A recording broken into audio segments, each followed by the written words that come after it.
नमस्कार। शोमर तोड़ी एनालिसिस में आपका स्वागत है। दोस्तों, आज मैं चर्चा करने आया हूं देश में चल रही दो यात्राओं की। दो बड़ी फेमस यात्राएं चल रही हैं और आप जानते हैं उन यात्राओं को।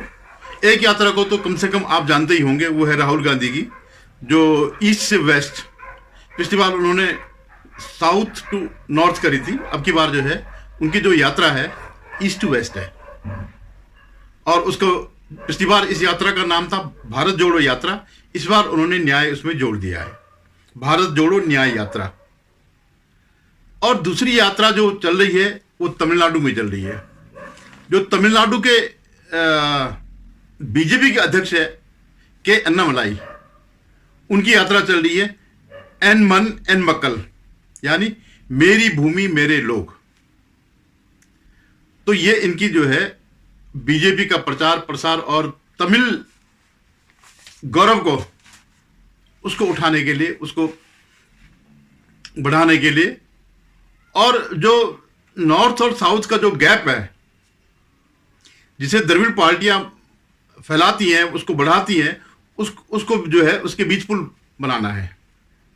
और इसके लिए इससे बेहतर कुछ नहीं हो सकता है कि बीजेपी जैसी राष्ट्रवादी पार्टी का वहां पर प्रवेश हो, वहां पर प्रभाव बढ़े, जो राष्ट्रीय एकता पर विश्वास करती हो। इससे पहले मैं इन दोनों यात्राओं पर आऊं और कुछ अन्य यात्राओं की बात करूं, सबसे पहले मेरा आपसे निवेदन है कि आप मेरे इस चैनल को सब्सक्राइब करिएगा, वीडियो देखें, लाइक करिएगा, शेयर कीजिएगा और कमेंट जरूर करिएगा। क्योंकि चुनाव नजदीक हैं और बहुत सी चीजें, मिस इन्फॉर्मेशन फैलाई जाती है देश में। जो लोग राष्ट्रवादी लोग हैं उनसे मेरा निवेदन है, या जो सनातन धर्म वाले हैं उनसे निवेदन है कि मेरे चैनल को जरूर सब्सक्राइब करें। और मैं लगातार प्रयास करता हूं, रिसर्च करता हूं, खोज करता हूं, तब जाकर के वीडियो बनाता हूं। मैं ऐसे ही नहीं कि कुछ भी उठपटांग को दे दिया, थंबनेल बना दिया, कोई शीर्षक दे दिया और लोगों को बुला लिया, नहीं। धन्यवाद। अब मैं आता हूं राहुल गांधी की यात्रा पर, जो उन्होंने जो है 2-3 महीने हो गए हैं शायद, नॉर्थ ईस्ट से शुरू करी थी। किया तो मणिपुर से था, हालांकि नॉर्थ ईस्ट अरुणाचल प्रदेश था। लेकिन क्योंकि अरुणाचल प्रदेश पर चीन अपना दावा करता है और चीन के साथ राहुल गांधी, उसकी पार्टी का MOU है, तो उन्होंने नॉर्थ ईस्ट में अरुणाचल प्रदेश से यात्रा शुरू नहीं करी। फिर जब देश में इस बात का हल्ला मचा तो फिर उन्होंने अपनी यात्रा में थोड़ा संशोधन किया और नॉर्थ ईस्ट में जब वो गए तो थोड़ा सा हिस्सा 10-15 किलोमीटर अरुणाचल का भी टच किया, वो वाला हिस्सा जिस पर कि चीन दावा नहीं करता है। खैर, उसके बाद तो ये सब चलता रहा। अब बीच बीच में छुट्टी मनाने चले जाते हैं, अपना आलीशान जो है AC ट्रक में चलते हैं या बस में चलते हैं, जो भी उनका वो है, और अपना जब मर्जी आए तो छुट्टी चले जाते हैं। आजकल भी शायद छुट्टी चले जाते हैं। और माना यह जाता है कि वो छुट्टी भी जाते हैं तो उसमें से भी भारत के खिलाफ कुछ ना कुछ षड्यंत्र करते जाते हैं, भारत को तोड़ने के लिए षड्यंत्र करते हैं। वैसे तो उनका पूरा राजनीतिक कैरियर जितना भी है वो सब इसी बात में है। और आप ये देखिएगा कि इनके साथ जो इंडिया अलायंस है उसमें कौन लोग हैं, सारे के सारे वो लोग हैं जो सनातन धर्म के खिलाफ हैं।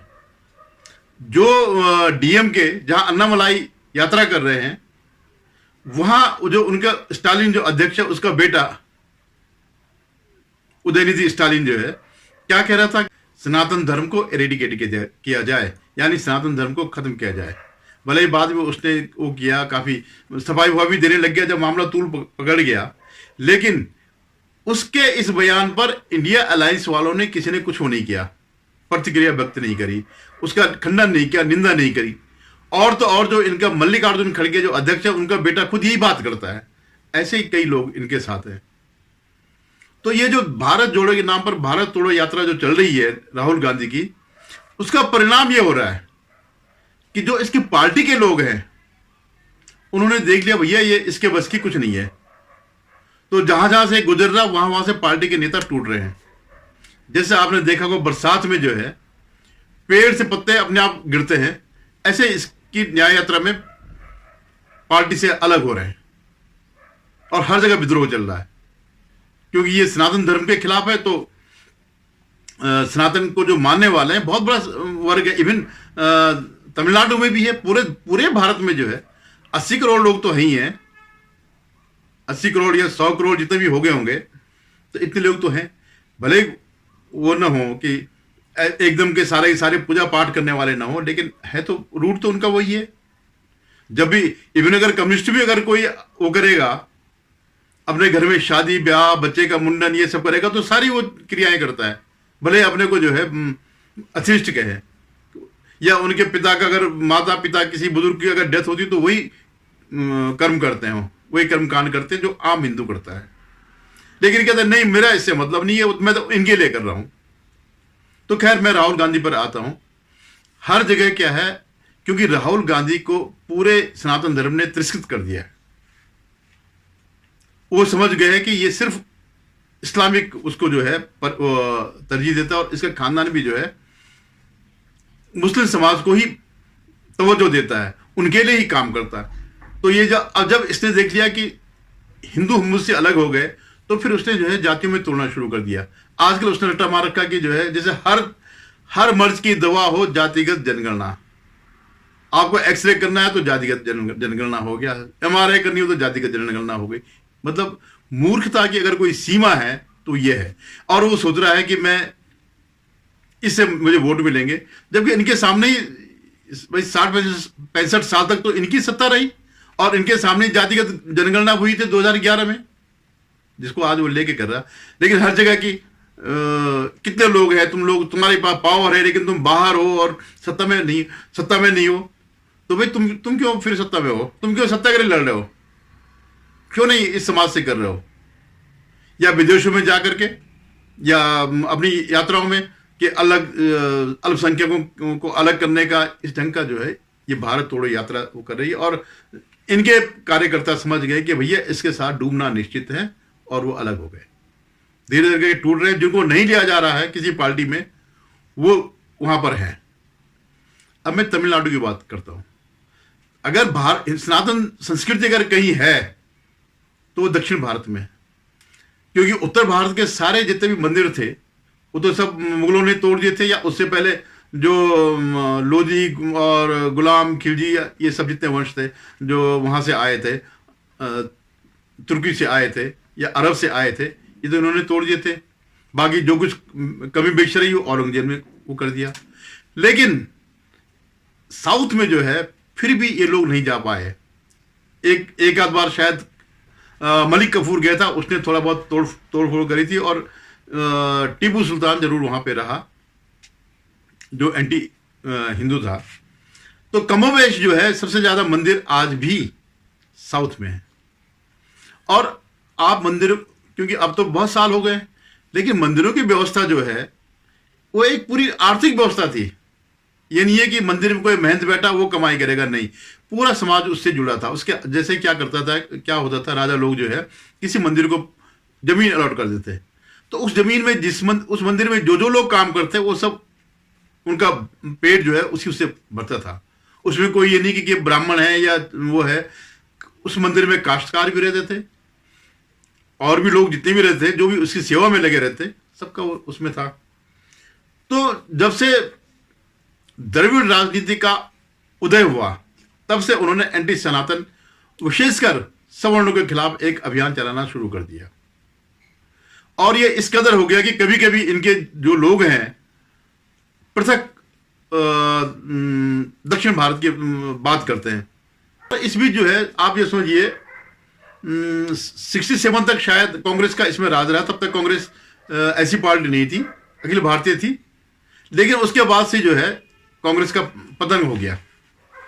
और पहले तो वो थी द्रविड़ कशगम, अन्नादुरई की पार्टी थी, फिर DMK, AIDMK, MG Ramachandran, Jayalalithaa, Karunanidhi, इस टाइप के जो है ये लोग थे। तो इन्होंने एकदम पे द्रविड़ पॉलिटिक्स कर दिया, anti India, anti Hindi, anti Hindu stand लिया। ये खाई बहुत बढ़ चुकी थी।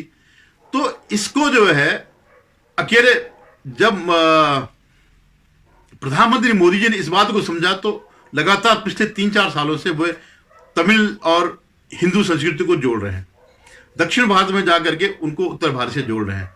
उनके अंदर जो ऐसा जो अगर मन में कोई अलगाव जैसी भावना या मन में कोई ऐसी भावना है कि उत्तर भारत के लोग हमें प्रेम नहीं करते, हमें अलग दृष्टि से देखते हैं, उसको दूर करने का काम कर रहे हैं।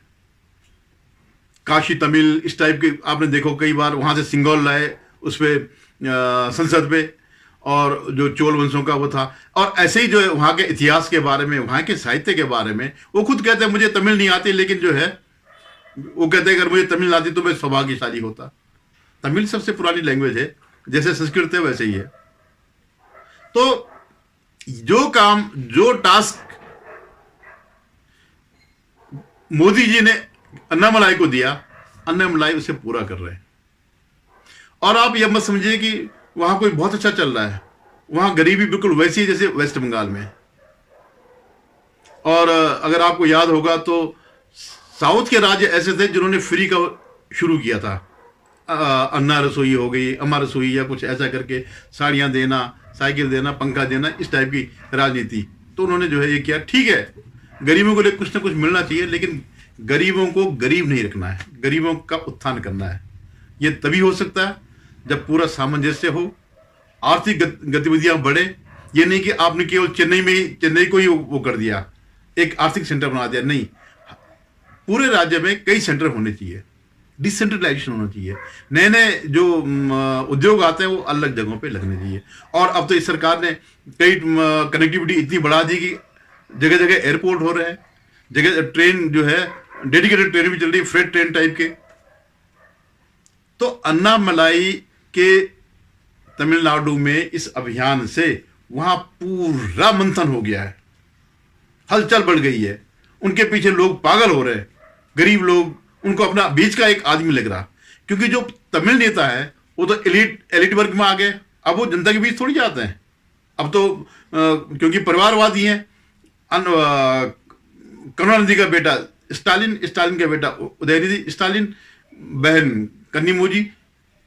तो ये एक जो ट्रेंड चल रहा था, तो इनको जरूरत ही नहीं है। जैसे मुलायम सिंह का बेटा अखिलेश, तो आप क्या सोचते हैं कि अखिलेश के अलावा समाजवादी पार्टी में कोई काबिल नेता नहीं होगा, या राहुल गांधी के अलावा जो है कांग्रेस में कोई काबिल नेता नहीं होगा, जो कि नेहरू, इंदिरा, राजीव, संजय, सोनिया के बाद राहुल। तो इन लोगों को जरूरत नहीं पड़ती जनता के बीच जाने की, क्योंकि वो सोचते हैं कि हमारा तो राज है, हम तो बादशाह लोग, हम तो मालिक हैं इस देश के, प्रजा हमारे पास आएगी। तो इसी जाल को तोड़ने के लिए अन्नामलाई आज जनता के बीच है, और उसकी पॉपुलैरिटी बहुत ज्यादा हो रही है। मैं ये नहीं कहता हूं कि तमिलनाडु में आज कुछ हो जाएगा, लेकिन जो वहां से रिपोर्ट्स आ रहे हैं, जो लोग बता रहे हैं, तो ये इस बात की संभावना है कि 15-20% वोट जो है तमिलनाडु में बीजेपी को मिल सकता है, और कुछ सीटें भी मिल सकती है। क्योंकि और भी पार्टियां, वो जो तमिल मंडला कांग्रेस थी, जो उनकी जीके मूपनार की, तो जीके मूपनार ने अलग कांग्रेस हट करके बनाई थी, टीएमसी करके, और अब उनके बेटे जीके वासन वो उस पार्टी को चला रहे हैं, और वो भी बीजेपी में शामिल हो गए। ऐसे कई क्षेत्रीय पार्टियां आ रही हैं, कई जो प्रभावशाली जो वहां पर, क्योंकि साउथ की उसमें तो कल्चर में नेता, ये अभिनेता लोग आते हैं, तो उनकी भी पार्टियां, ये सब आ रहे हैं। लेकिन ये वोट आना उतना महत्वपूर्ण नहीं जितना कि देश का इंटीग्रेशन, जिसको ये इंडिया अलायंस तोड़ रहा है, या हिंदुओं को खत्म कर रहा है, या नॉर्थ साउथ का जो विभाजन कर रहा है, उसको खत्म करने के लिए इंटीग्रेशन बहुत जरूरी है। और बाकी यात्राएं तो ऐसी कि अगर आप मेहनत करेंगे और जनता से जुड़ेंगे तो आपको फल मिलेगा ही। मैं आपको बताता हूं, जो वाईएसआर कांग्रेस का जगन रेड्डी है, इनके पिता वाईएसआर रेड्डी आंध्रा के, जो जब तक आंध्रा का डिवीजन नहीं हुआ था उसके मुख्यमंत्री थे, बड़े लोकप्रिय थे। उनकी एक्सीडेंट में मृत्यु हो गई, तो कांग्रेस ने जगन को जो है किनारे कर दिया।